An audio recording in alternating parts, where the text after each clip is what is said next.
Hello students, this is Rajesh Kumar, your chemistry teacher from SVM Sinity Dhanbad. Students, आज हम लोग chemical kinetics के अगले भाग की तरफ बढ़ते हैं। इस पार्ट में हम लोग पढ़ेंगे टेम्परेचर कोफिशिएंट के बारे में और आर्हेनियस इक्वेशन और टेम्परेचर कोफिशिएंट से रिलेटेड कुछ न्यूमेरिकल्स देखेंगे और कोलिजन स्टेट थ्योरी के बारे में जानकारी लेंगे। तो first of all, temperature coefficient, it is the ratio of rate constant पर 10 degree rise in temperature. Actually temperature coefficient जो है रेट कांस्टेंट्स का रेशियो होता है। अगर टेम्परेचर में 10 डिग्री इंक्रीजमेंट होता है तो इसको जनरली गामा से डिनोट करते हैं, यानी temperature coefficient gamma equal to K2/K1। यहाँ पर K1 जो है रेट कांस्टेंट है T1 केल्विन में और K2 जो है रेट कांस्टेंट है T2 केल्विन में। तो स्टूडेंट्स यहाँ याद रखना है, अगर टेम्परेचर नहीं दिया हो तो हम लोग T1 जो है 25 डिग्री सेल्सियस लेंगे और T2 जो है 35 डिग्री सेल्सियस लेंगे, यानी 25 + 10 दैट मीन्स 35। उसको हम केल्विन में बदल कर ही न्यूमेरिकल बनाएंगे। तो स्टूडेंट्स यहाँ ध्यान दोगे, कुछ जानकारी हम लोग को फिर से देख लेना है। आर्हेनियस इक्वेशन क्या है? इसका फॉर्मूला है K = A e⁻ जहाँ K जो है रेट कांस्टेंट है, A जो है प्री एक्सपोनेंशियल फैक्टर है जिसे हम फ्रीक्वेंसी फैक्टर के नाम से भी जानते हैं। E जो है एक्टिवेशन एनर्जी है, R गैस कांस्टेंट है, T टेम्परेचर है और ये जो RT है ये एवरेज काइनेटिक एनर्जी है, क्योंकि हम लोग को पता है kinetic energy directly proportional to absolute temperature. तो प्रोपोर्शनलिटी हटाकर R लगा दें कांस्टेंट तो K = RT ये काइनेटिक एनर्जी हो जाता है। अब हम लोग देख रहे हैं आर्हेनियस इक्वेशन का विस्तृत रूप, extended form, ln K2/K1 EA/R 1/T1 - 1/T2।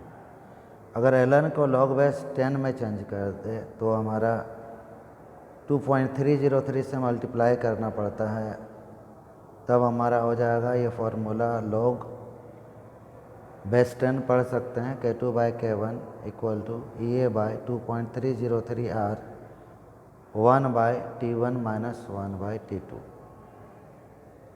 Students, अब कुछ सॉल्व प्रॉब्लम्स हम लोग देख रहे हैं एक्टिवेशन एनर्जी से रिलेटेड। क्वेश्चन कहता है activation energy of a first order reaction is equal to 0। बताया जा रहा है कि एक्टिवेशन एनर्जी 0 है एक फर्स्ट ऑर्डर रिएक्शन का। The value of rate constant at 298 kelvin is equal to 0.00125 per second. Rate constant का वैल्यू दिया हुआ है। Calculate the rate constant value at 300 kelvin. तो 300 केल्विन में रेट कांस्टेंट का वैल्यू निकालना है। तो स्टूडेंट्स हम लोग देख रहे हैं ये यानी एक्टिवेशन एनर्जी दिया हुआ है 0, K1 का वैल्यू दिया हुआ 0.00125 per second, T1 298 kelvin, K2 हम लोग को निकालना है T2 300 केल्विन। हमारे पास आर्हेनियस इक्वेशन का एक्सटेंडेड फॉर्म है ये। तो इस इक्वेशन में हम लोग K2 का यहाँ पर वैल्यूज़ बैठाएंगे। तो वैल्यूज़ हम एक्टिवेशन एनर्जी का अगर 0 बैठाते हैं तो हमारा log K2/K1 का जो वैल्यू है वो 0 आ जाता है। ये पूरा RHS साइड 0 हो जाएगा क्योंकि एक्टिवेशन एनर्जी 0 है। या K2/K1 इक्वल टू लिख सकते हैं 10⁻0 या इक्वल टू 1, क्योंकि log यहाँ पर जो है log बेस 10 है। log को अगर रिमूव करेंगे तो दूसरे तरह का जो टर्म्स है वो 10 के पावर में आ जाएगा। अगर log बेस E होता है, ln होता है तो e⁻ आ जाता है, लेकिन यहाँ log बेस 10 है तो 10⁻ आ जाएगा 0।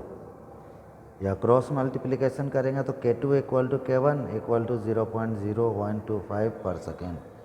यानी स्टूडेंट्स यहाँ पर हम लोग को एक चीज़ ध्यान में रखना है कि अगर एक्टिवेशन एनर्जी जीरो हो तो रेट कांस्टेंट अलग अलग टेम्परेचर में भी सेम होता है।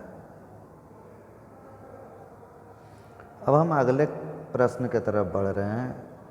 यह है क्वेश्चन कहता है the rate of reaction quadruples when the temperature changes from 293 kelvin to 313 kelvin.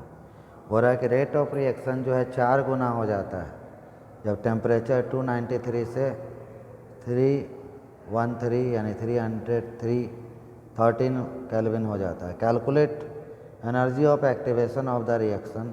हमको एनर्जी ऑफ एक्टिवेशन निकालना है assuming that it does not change with temperature. माना जा रहा है कि ये टेम्परेचर के साथ परिवर्तित नहीं हो रहा है, चेंज नहीं हो रहा है। तो स्टूडेंट्स यहाँ ध्यान रखना है T1 जो है हमारा 293 केल्विन है, T2 जो है 313 केल्विन है। यहाँ पर K2 इक्वल टू 4 K1 यानी जो K2 है रेट कांस्टेंट जो है 4 गुना हो जा रहा है। K2 इक्वल टू 4 K1 लिखेंगे तो हमारा K2 by K1 equal to 4 आ जाएगा।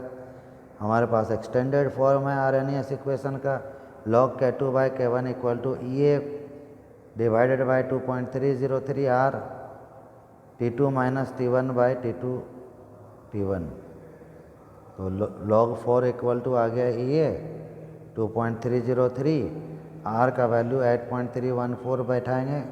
ये जूल पर मोल पर केल्विन में वैल्यू होता है R का गैस कांस्टेंट का।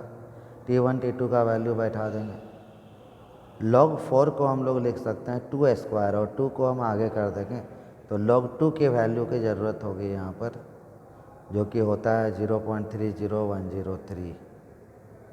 तो हम लोग सॉल्व करेंगे log 2 का वैल्यू पुट करने के बाद तो EA इक्वल टू आ जाएगा 52.85 किलो जूल पर मोल।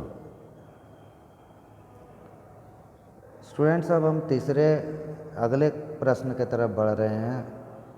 ये प्रश्न है the first order rate constant for a decomposition of ethyl iodide by the reaction दिया हुआ है। इसमें इथाइल आयोडाइड डिकम्पोज करके इथिलीन और हाइड्रोजन आयोडाइड में बदल रहा है। टेम्परेचर दिया जा रहा है एट 600 केल्विन इज़ 1.60 इंटू 10⁻⁻5 पर second. It's energy of activation is 209 kilo joule पर मोल। Calculate the rate constant of the reaction at 700 kelvin. यहाँ पर देख रहे हैं स्टूडेंट्स हमको K1 दिया हुआ है 1.60 इंटू 10⁻⁻5। K2 हम लोग को निकालना है। T1 दिया हुआ 600 केल्विन, T2 दिया हुआ 700 केल्विन और यहाँ एक्टिवेशन एनर्जी भी दिया हुआ 209 किलो जूल पर मोल। तो हमारे पास जो फॉर्मूला है extended form of RNS equation का स्टूडेंट्स, हम उसके हिसाब से हम लोग जो है आगे बढ़ सकते हैं। log K2 बाई K1 वाला फार्मूला भी लगा सकते हैं या log K2 बाई K1 को हम log K2 minus log K1 भी लिख सकते हैं। इस तरह से भी कर सकते हैं और सॉल्व करेंगे तो हमारा K2 का वैल्यू आ जाएगा, log K2 का वैल्यू आ जाएगा -2.197। यानी अगर हम उसका एंटी लॉग लेंगे तो एंटी लॉगरिथम टेबल से देख लेंगे तो हमारा आ जाएगा 6.36 इंटू 10⁻³ पर सेकेंड। स्टूडेंट्स अब थोड़ा सा हम लोग कॉलिजन स्टेट थ्योरी के बारे में पढ़ते हैं। इसका मेन पॉइंट्स इस तरह से, the main points of this theory are given below. First point है colliding particles must possess a certain minimum amount of energy called activation energy if a collision is to be effective. ये कहता है कि मतलब जो अगर effective collisions करना है तो रिएक्टेंट मॉलिक्यूल जो कोलाइडिंग पार्टिकल है उसको कम से कम मतलब उसको एक certain minimum amount of energy यानी एक्टिवेशन एनर्जी का रिक्वायरमेंट होगा तभी हो पाएगा। When two reactant particles collide, they do not always result in formation of product. Sometimes they rebound unchanged। बोला जा रहा है कि अगर दो रिएक्टेंट मॉलिक्यूल आपस में रिएक्शन करते हैं तो ज़रूरी नहीं कि हर बार प्रोडक्ट बनेगा ही बनेगा, कभी कभी वो अनचेंज्ड रह जाते हैं। The collision theory states that in order for a reaction to occur, यानी किसी भी रिएक्शन को होने के लिए particles must collide with a certain minimum amount of energy, that is the kinetic energy of the colliding particles must add to the certain minimum value। बोला जा रहा है कि पार्टिकल को कोलाइड करने के लिए एक मिनिमम अमाउंट ऑफ एनर्जी चाहिए, है ना। और ये जो काइनेटिक एनर्जी है कोलाइडिंग पार्टिकल का, उसको हम लोग ऐड करेंगे इस मिनिमम अमाउंट में। The activation energy is the minimum combined energy, combined kinetic energy that reactant particles must possess in order for their collision to result a chemical reaction। बोला जा रहा है कि एक्टिवेशन एनर्जी जो है मिनिमम कंबाइंड काइनेटिक एनर्जी, ये minimum combined kinetic energy है जो कि रिएक्शन के लिए ज़रूरी है। थैंक यू स्टूडेंट्स, आज यहीं तक, फिर अगले दिन अगले वीडियो के साथ उपस्थित होंगे।